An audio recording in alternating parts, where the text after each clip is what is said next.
Hey everybody, it's Will. Welcome to another Vinyl Appreciation Society supplemental video. I have my notes here with me because I got a lot of stuff to say, as per usual. So this video we're making in response to another video. We're big fans of Lost in Vegas. I'm sure that everyone is familiar with them who's watching this video because they have such a big audience. And a few days ago they posted a video of them reacting to Aerials, the System of a Down song from Toxicity. And in the video, they talked about how they loved that song right away while listening to it.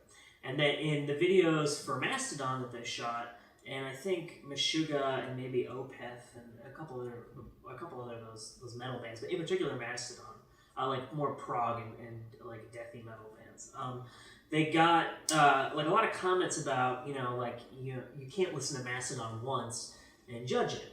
And so in the video, Ryan and George, who are, they are Lost in Vegas, they kind of ask the question to the audience, if you don't like something when you first hear it, and you have to listen to it again and again and again to get into it, are you actually getting into it and really liking it, or are you just convincing yourself that you need to like it or that it's good because you want to be part of like an exclusive crowd who likes this cool band like Mastodon or something like that? So I actually started thinking about that question right away because it ties into a lot of other stuff that I think about a lot. And so the first point that I would like to make on that, and the first thing that I thought of when they said that, was the notion of your subjective enjoyment of something, basically your taste, versus your objective understanding of something's merit as art, right? So with a band like Mastodon, they're such good musicians and they write such complex songs that if you don't understand what they're doing, you might not get why it's so good. And it's happened to me before that I have listened to Mastodon songs and not understood what was happening in the music. And if I weren't invested in trying to like Mastodon, if I didn't know that that was a band I was into, or if I didn't like that type of music, I may have just thought, this is not a good song, I don't like it. But if you have a stereo where you can break apart the different guitar channels, you can hear what Brent is doing, you can hear what Bill is doing, you can hear the drums, you can hear the bass, and you can put it together and then hear the song as a whole and be blown away by, like, holy shit, like, they're playing in different fucking time signatures, they're playing in different keys, somehow it all ties together, and when you hear that all and then put it together, you have greater appreciation for it. This actually ties into a point by a Cuban poet who I really like called Jose Lezama Lima, and he was kind of like a mentor to Reynaldo Arenas, who you'll know if you've seen the Julian Schnabel film Before Night Falls. But Jose Lezama Lima had this artistic philosophy of resistance, and the notion that art should resist the person who is observing it or wrestling with it, so that you get more out of it, right? So if you look at something you think, that's pretty, that's pleasant, I'll move on. What are you actually getting out of that work of art other than like a second of, oh, that's enjoyable?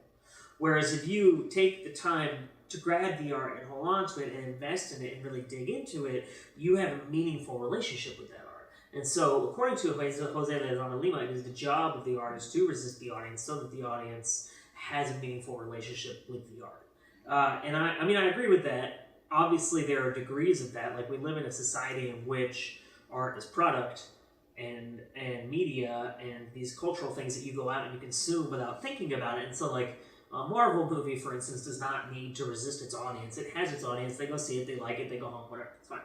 But again, this comes down to subjective enjoyment versus objective assessment. Objectively speaking, Marvel movies are mostly crap. But subjectively, you can like them, and that's fine. Who gives a shit?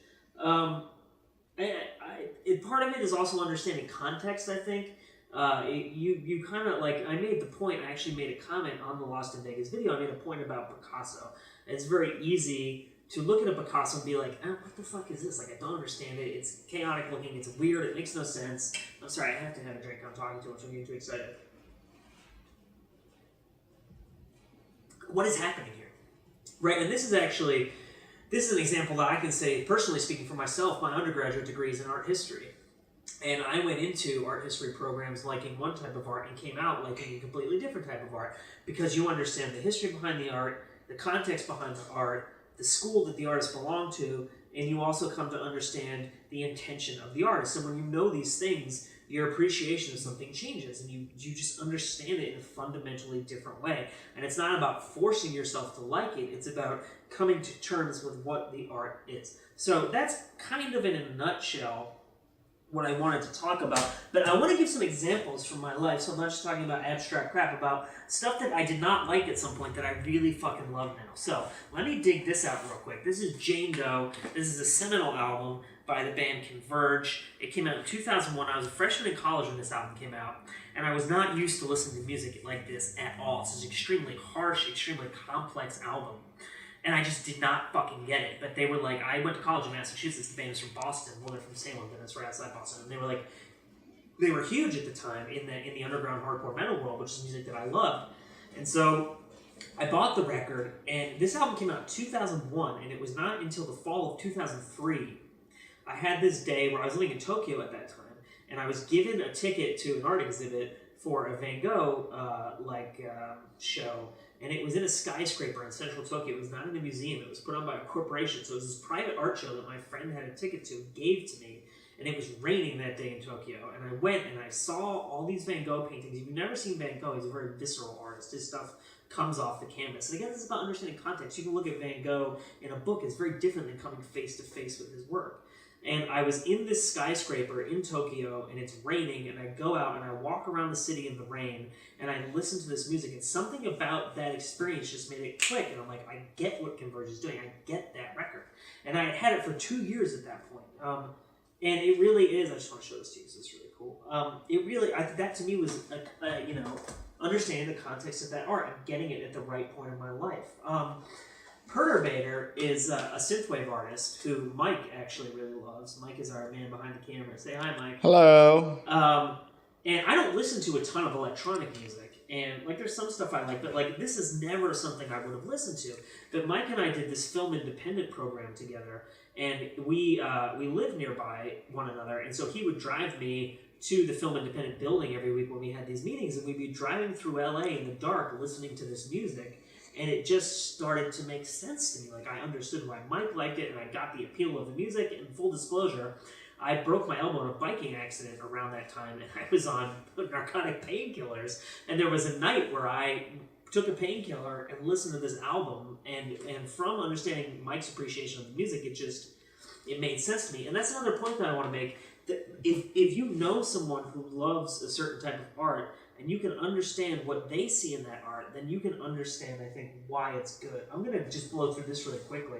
Bob Dylan is one of my favorite artists ever, up until this album. And then after this, I don't listen to much of his stuff. But the summer that I was 20 years old, I had a radio show, and a guy would call in every week. I've mentioned this on the show before. Maybe you've already heard this. Who was in Vietnam. He was in the Vietnam War. And he would request old, like, mid-60s Bob Dylan, and he would request Band of Gypsys, Jimi Hendrix stuff.